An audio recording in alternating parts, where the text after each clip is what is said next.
Boa tarde, gente. Eu queria fazer um outro registro de um pensamento que eu tive, uma reflexão. É sobre o processo analítico. Você vai para uma análise, né? O que é que acontece, né, nesse processo da análise? O processo da análise, ele começa, né? Você procura um analista quando você direciona a alguma outra pessoa, ao analista, direciona para ele uma questão sobre você que lhe incomoda. E você atribui àquela outra pessoa que está ali na sua frente, o analista, um saber.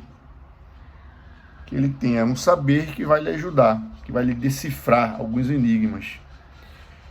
Então você coloca esse analista no lugar que a gente chama de suposto saber. Ele supostamente tem um saber. Você coloca ele nessa posição de autoridade, né?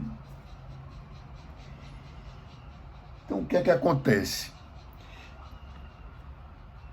Essa posição que você coloca o analista, ela meio que se assemelha a uma posição que os pais, né, têm para os filhos, quando pequenos, atribuem aos pais todo um saber, toda uma orientação. E Lacan chamou essa posição, ele chamou nos grafos dele do A grande, né? Sem ser barrado, o A grande sem ser barrado. E ele chama também do grande outro, o grande outro sem ser barrado. Então, o que é que acontece nesse processo de análise? É uma passagem, na verdade. É todo um processo de passagem de alguma posição. É uma posição, principalmente, de colocar esse outro nesse lugar desse grande outro, vamos dizer assim, desse suposto saber. E passar desse grande outro para um grande outro barrado, com um furo, castrado, não é? Então, eu fiquei pensando que a análise, na verdade, ela não termina quando você deixa de ir para o analista. A análise, ela muitas vezes, ela tem maior vigor, ela tem dar maior frutos quando você deixa de ir para o analista. Mas não é só deixar de ir para o analista. Você tem que ter feito, na sua análise, essa passagem dessa posição. Porque não é só, não, eu vou para o analista e depois do tempo eu vou deixar ele aí que minha análise vai surtir efeito. Não. Ela é todo um processo de antes da análise e depois da análise. Agora, ela só vai realmente ser frutífera, ela só vai surtir efeito caso você tenha que realmente feito essa travessia dessa posição. A gente diz assim, o analista, ele deixa de ser essa figura do suposto saber, desse grande outro, sem ser castrado, para essa posição de castrado, essa posição de dejeto. O analista fica na posição de dejeto, de morto, de imprestável. Por quê? Por que isso? Porque você para de colocar no outro, nesse A pequeno que ele coloca, Lacan fala, do imaginário, do igual, para de colocar nas outras pessoas esse suposto saber que vai lhe decifrar seus enigmas. Você sai dessa ilusão, né? Por isso que o analista geralmente é tão calado, né? Porque esse saber, Na verdade, a gente está sempre buscando nesse semelhante, mas o saber sobre a gente mesmo está dentro da gente, né? E essa capacidade de ir fazendo as interpretações da gente mesmo, essa capacidade ela só vem quando realmente você deixa essa ilusão de lado e passa a entender que isso é um conceito muito interessante. E Solete Collé, no livro dela Em Corpo, ela fala da retificação subjetiva. A retificação subjetiva nada mais é do que você passar do conceito do grande outro, essa figura não castrada, vamos dizer, essa figura, vamos dizer, dos pais, para esse grande outro castrado ser o lugar do inconsciente, ser o lugar da outra cena. E esse lugar a gente detecta que a gente realmente fez essa passagem quando a gente percebe que sempre que a gente está falando dos outros, esses pequenos outros, pequenos semelhantes, quando a gente aponta o dedo para o outro, quando a gente faz assim, perceba que a gente está um dedo apontando para o outro e 3 está apontando para a gente mesmo. Quer dizer, a gente percebe que quando a gente está falando do outro, na verdade a gente está falando da gente mesmo, tá? Então, esse grande outro deixa de ser essa figura toda potente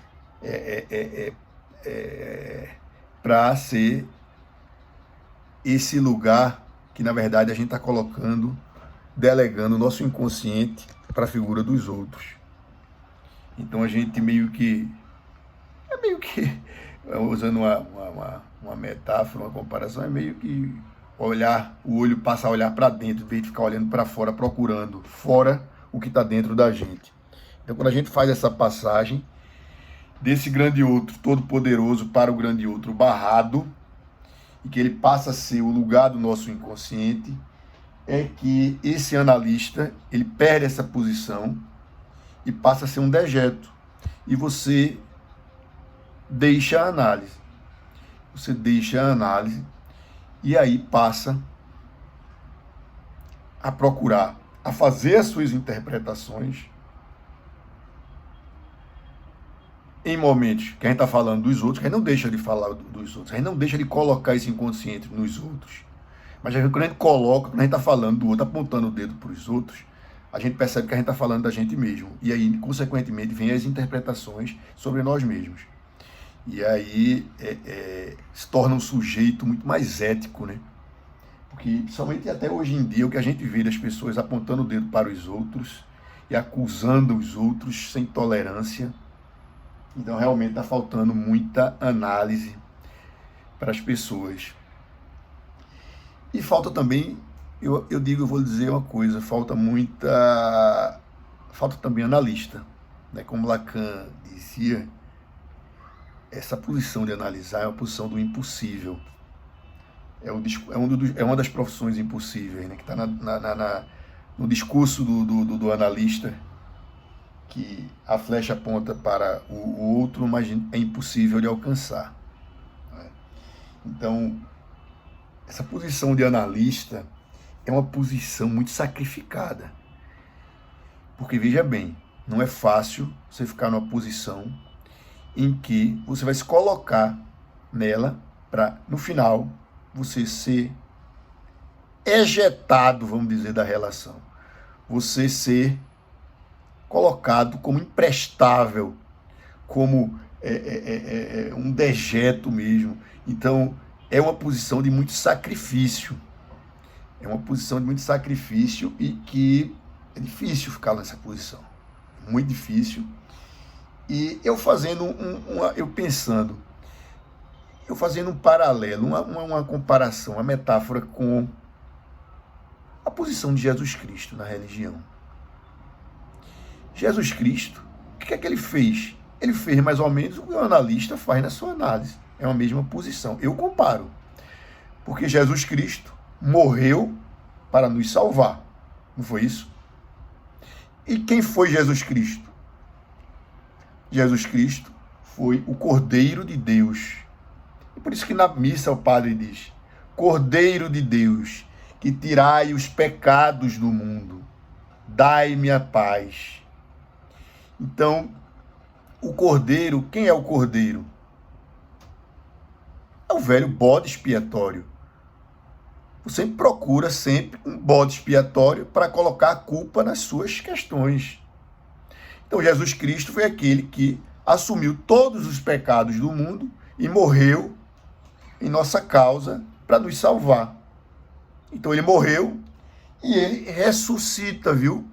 Ele ressuscita como, aí vem a minha comparação, como o analista ressuscita quando você deixa de ir para a análise. Por quê? Porque você vai passar a ficar sempre fazendo essa análise, ela nunca vai, vamos dizer assim, terminar. Ela é interminável, mas você deixa de ir para o analista e passa a fazer sua análise nas suas próprias observações, nas suas próprias percepções, suas próprias interpretações. Ninguém interpreta para você, você mesmo interpreta. Então, é a mesma coisa de Jesus Cristo, que ele morre, é como o analista morre na hora que você deixa de ir para ele, mas depois ele ressuscita, ele fica como uma referência desse trabalho realizado. É a mesma coisa de Jesus Cristo, ele ressuscita. Ele ressuscita e permanece, vivo nessa imagem, nessa ideia. Tá? Então, esse registro de hoje é muito em cima disso. E muito em cima de pontuar essa questão desse conceito de grande outro. Que muita gente fala muito do conceito de grande outro, sempre em referência como se fosse sempre essa ideia primeira do grande outro, que é a ideia do Todo-Poderoso, desse grande outro, desses pais, como se fossem esses pais, esses grandes. Mas, na verdade, tem essa fase, e depois ele é castrado, ele passa a ser esse abarrado, e aí ele passa a ser esse lugar do inconsciente, esse lugar em que você aponta o dedo para os outros. Tá? Eu pensando também, uma comparação com meus filhos. Os filhos, a gente percebe que tudo que você pede para um filho procurar alguma coisa, um exemplo, o filho nunca acha nada dentro de casa. E sempre está pedindo ajuda aos pais. Ai, não achei isso não, rapaz. Ele nunca acha nada. Tudo que ele pede para ele procurar, eles não acham nada. Sempre pede ajuda aos pais.